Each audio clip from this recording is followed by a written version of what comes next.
Hello guys and welcome to SteveKnows. We have Oculus Quest games, some game delays, some virtual reality leaks, and more. This is kind of a mixed bag. Recently I've had good news stories, but this one, there are a few upsetting ones. So without further ado, let's dive in, starting off with the new games. Starting off with Pixel Rip 1995. This title from Marvel Immersive Experiences just landed on the Oculus Quest Coming Soon section of the Quest store, and I'm so happy. I'm such a big fan of Pixel Rip 1989, and it was much better than I was expecting. Experiencing retro graphics and good classic arcade style play was something I've been craving from virtual reality for a very long time, and unfortunately 1989 was not accepted onto the Oculus store, which surprised me.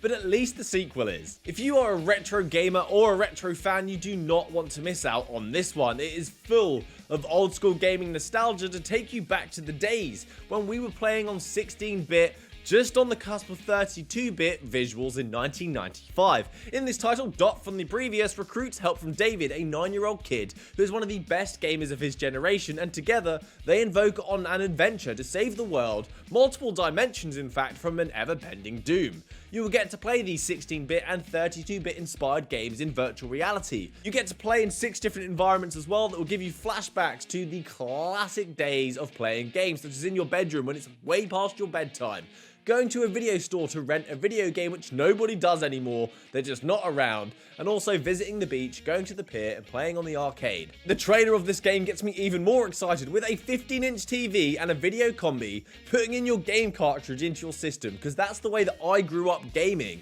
That's what I did. And in this title, you will have inspired gameplay from titles such as Castlevania, Mega Man X, and Streets of Rage. That is my kind of party. I cannot wait for this game. This is perfect for me. Let's talk about the next game, Terminus, a new title being developed for the Oculus Quest, and this is a survival horror game to put you at your wits' end, cowering in fear, doing what virtual reality seems to do so well. This survival horror title is based in the city of Paris, brought to us by the people who brought us the well-received title High Seas. A demo of the game is available on SideQuest for you to try out right now as well, and I do recommend it.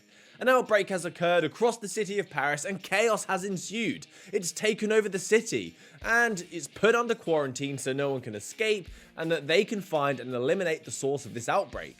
Straight away you'll see, for a side-loaded title, this game looks fantastic. It's great on the Quest system and creates a very good eerie atmosphere that will put you on edge. You'll find yourself with a flashlight walking down narrow, dark, long tube station passageways, hoping that the weird infestation, I don't know what to call it, I'm just going to call it the swarm, isn't around every corner.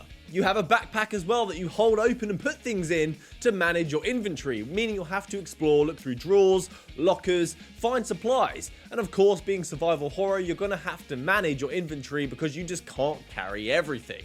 Something that they've really done well with this that I'm impressed by is the mobile phone.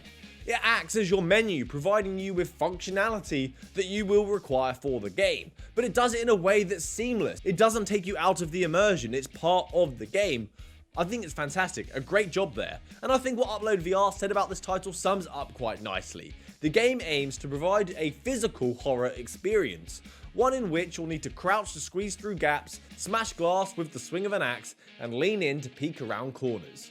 And now we just need zombies and a gun and we've got a Resident Evil, please! Another demo of this is going to be available in March as well if you enjoyed it. The Oculus Go gets a permanent price cut to £139 or $149, which is amazing to see because the UK got a bigger discount, as it used to be $199 or £199, and after all my complaining about Oculus being tight on Europe after the additional cost for the Oculus Link cable, it's almost like they heard me. Facebook issued a statement on this and it said this: Oculus Go is now priced at $149 which is equal to a $50 price drop. We are applying comparable discounts across all countries where Go is sold. Updated pricing is rolling out to all channels. I've spoken about where I stand on this before on this topic so many times before, so I'm not going to repeat myself. I'm going to be objective. For this price, you're probably not going to get a better virtual reality experience on a standalone device, so it could appeal to that small demographic.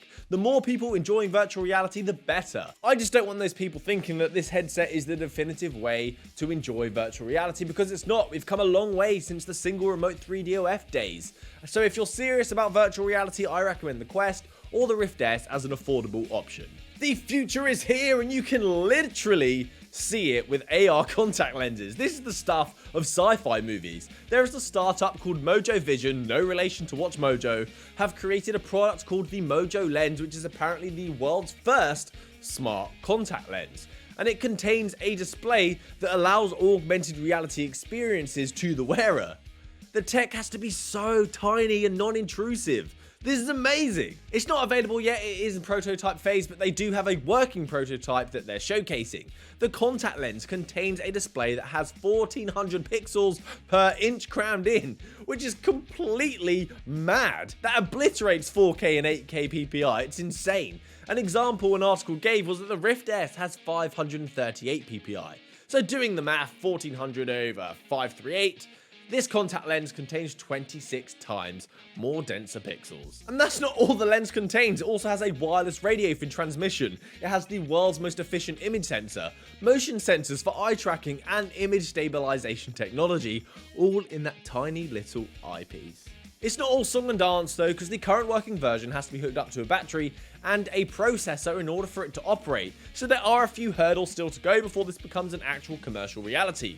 Even if it's linked to your mobile phone, and you use that for processing, it would still be dynamic enough for day-to-day use. Think of the possibilities with this technology. We are on the cusp of being cyborgs.